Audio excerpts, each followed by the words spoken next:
Good morning. Welcome back to BT. We're currently looking at a pretty decent drive on our major highways and expressways, but things are starting to build and construction spots actually popping back up. So what we're watching right now is this maintenance on the southbound 400 approaching the 401, blocking that left lane. As you can see, construction crews are still on the scene. We're looking at delays on the southbound 400 anywhere from about Finch heading down towards that construction zone. So that is something to watch out for. And we're also looking at a heavy delay on the eastbound Gardner already. It's jammed up approaching the Humber Bridge, more so from Parklawn actually to about Dufferin, and that is all just volume. If you do need to head into downtown, think about taking Lakeshore instead. That's moving relatively at the limit. Heading off our major routes, we have the intersection of Albion and Martin Grove shut down, and that is all because of a collision. That is an area that you do want to avoid. That's a look at your roads. Now sending things over to Frankie.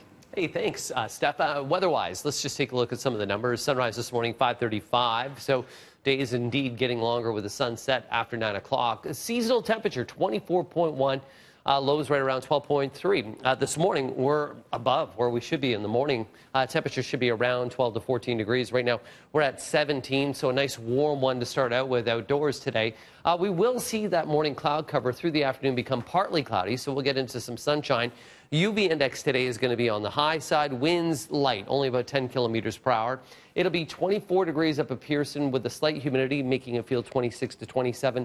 However, down by the lakeshore, 18. Tomorrow, dry for the bulk of the day. Late afternoon, some showers. Only isolated pop-up showers push their way through. But you'll need that umbrella through Thursday with on and off shower activity and a high of 21. That's a look at your next 3 days. Now on to your news. And to our top story this morning, 3 suspects expected to make court appearances today after a shooting during the Raptors championship celebrations sent 4 people to hospital. The gunfire sent thousands of fans running for safety.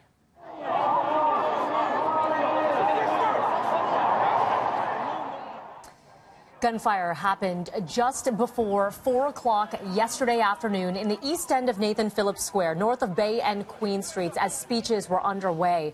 The shots sending panicked crowds into the streets, people scattering. Police at the rally made 3 quick arrests. They recovered 2 weapons. The 4 wounded people rushed to hospital. Their injuries not believed to be life-threatening. Toronto Police Chief Mark Saunders says the violence should not take away from the Raptors celebration. I'm not happy that there's a shooting that occurred, but I'm also not going to let this shooting define this fantastic event that took place when we had so many people that were here that had such a great time. And as you can see, the crowd dispersed really, really well. Police are now asking anyone who has video or photos that could help them in this investigation to upload them on the website. Here it is, tps.on.ca/BayQueen.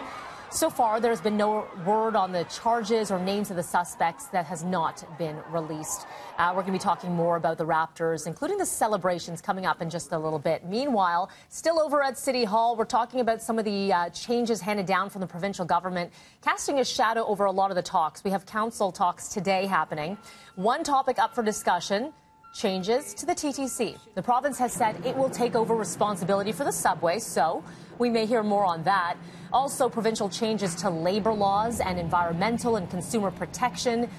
Council is expected as well to update the situation on the sale of firearms and ammunition, but also taking time to thank first responders for their work in dealing with both the Danforth shooting and the North York van attack.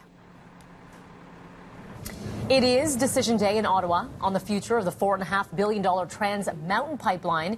The federal Liberals planning to build a second pipeline that is parallel to the existing one from the Alberta oil sands to Burnaby, BC, nearly tripling its capacity to around 900,000 barrels of crude. The project already given the go-ahead by the feds, but the move blocked by the courts, who demanded the Liberals consult more with Indigenous communities and environmental groups as well.